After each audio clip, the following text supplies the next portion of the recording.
अस्सलामु अलैकुम रहमतुल्लाहि व बरकातुहू। शब बारात बिल्कुल करीब है और हमारे बहुत सारे मुसलमान भाई और बहनें इस रात में सलातुत तस्बीह पढ़ते हैं। ये एक नफल नमाज है, पढ़नी चाहिए। इसकी हदीस में बहुत ज़्यादा फजीलत आई है।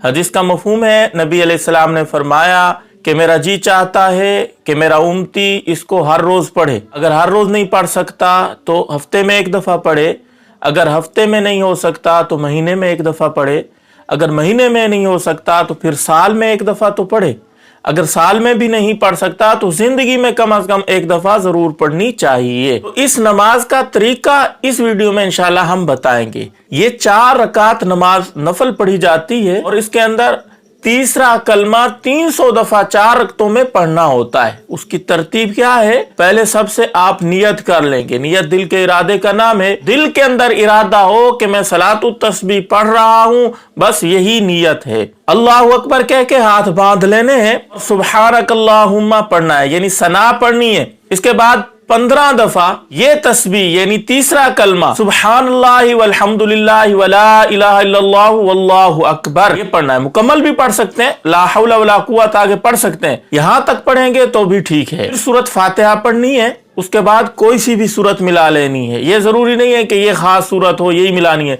जो सी सूरत आपको आसान लगती है आप आसानी से पढ़ सकते हैं वो पढ़ लेंगे। इसके बाद फिर 10 दफा यही तस्बीह सुब्हानल्लाहि वल्हम्दुलिल्लाहि वला इलाहा इल्लल्लाहु वल्लाहु अकबर पढ़नी है और फिर रुकू में चला जाना है। रुकू में पहले तस्बीह पढ़नी है सुब्हान रब्बियल अज़ीम ताक अदद में, और फिर यही कलमा तीसरा सुब्हानल्लाहि वल्हम्दुलिल्लाह ये 10 दफा पढ़ना है। फिर रुकू से जब खड़ा होना है समीअल्लाहु लिमन हमीदा रब्बना लकल हम्द, और फिर 10 दफा यही तीसरा कलमा सुब्हानल्लाहि वल्हम्दुलिल्लाह पढ़ना है। और फिर सजदे में जाना है, वहां सजदे की तस्बीह सुब्हान रब्बियल आला ताकदत में पढ़ के फिर 10 दफा यही तीसरा कलमा पढ़ना है। फिर अल्लाहु अकबर कह के जलसा पे दो सजदों के दरमियान बैठा जाता है, यहां भी 10 दफा यही तीसरा कलमा पढ़ना है। फिर सजदे में जाना है, सजदे की तस्बीह पढ़ के वहां फिर 10 दफा पढ़ना है। फिर ये 10 दफा पढ़ के खड़े हो जाना है। तो सबसे पहले 15 दफा फिर यही कलमा तीसरा पढ़ना है और फिर सूरत फातिहा पढ़नी है, फिर कोई और सूरत साथ मिलानी है। इसके बाद दोबारा 10 दफा यही कलमा तीसरा पढ़ना है। फिर रुकू में तस्बीह पढ़ के फिर 10 दफा पढ़ना है। रुकू से खड़ा होकर कोमा में 10 दफा पढ़ना है। फिर सजदा में तस्बीह पढ़ के फिर पढ़ना है। फिर सजदा से उठ के बैठ जाना है, वहां 10 दफा पढ़ना है। इस तरह यानी सूरत फातिहा से पहले हर रकत में 15 दफा पढ़ना है और बाकी जितने अरकान हैं, रुकू है, 2 सजदे हैं, जलसा है, कोमा है, इनमें 10-10 दफा पढ़ना है। तो हर एक रकत में ये 75 दफा बन जाएगा और 75 को 4 के साथ ज़रब दें तो ये इनकी तादाद 300 बन जाएगी। तो 300 दफा ये तीसरा कलमा 4 रकतों में पढ़ना होता है। बाकी कुछ दोस्त पूछते हैं कि इसके अंदर तस्बीहात का शुमार कैसे करना है। तस्बीहात को शुमार करने का फुकाहा ने तरीका लिखा है कि ऐसे हाथ बंधे हुए हूं तो एक उंगली पे जोर देते जाएं, फिर दूसरी पे, फिर तीसरी पे, इस तरह इनको शुमार करें। ऐसा नहीं है कि यहां पैरों पे शुमार करना शुरू कर दें, इस तरह नमाज टूट जाएगी। वही तरीका है।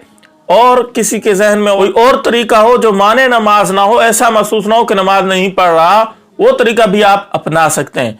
बाकी कुछ दोस्त पूछते हैं कि तस्बीहात की तादाद कम ज्यादा हो जाए तो उसका क्या तरीका है। देखें, अगर ज्यादा हो गई है तो अगले रुकन में कम कर लें, अगर कम हो गई है तो अगले रुकन में ज्यादा कर लें।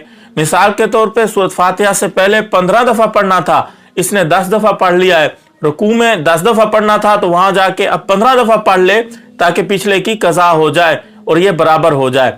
और किसी ने अगर रुकू में 15 दफा पढ़ लिया था, अब जब रुकू से खड़ा होगा कोमा में तो यहां 5 दफा पढ़ ले ताकि तादाद मुकम्मल रहे। बाकी अगर कमी ज्यादती फिर भी हो जाती है तो वो माफ है, जानबूझ के कमी ज्यादती नहीं करनी। उम्मीद है सलातुत तस्बीह के मुतल्लिक जितनी बातें थी मैंने इस वीडियो में बता दी हैं, आपको समझ आ गई होगी। सारे मुसलमान बहन भाइयों को इस वीडियो की जरूरत होगी, इसलिए शेयर कीजिएगा ताकि शब कदर से पहले वीडियो देख के मुकम्मल तरीका सीख के तो वो नमाज पढ़ ले।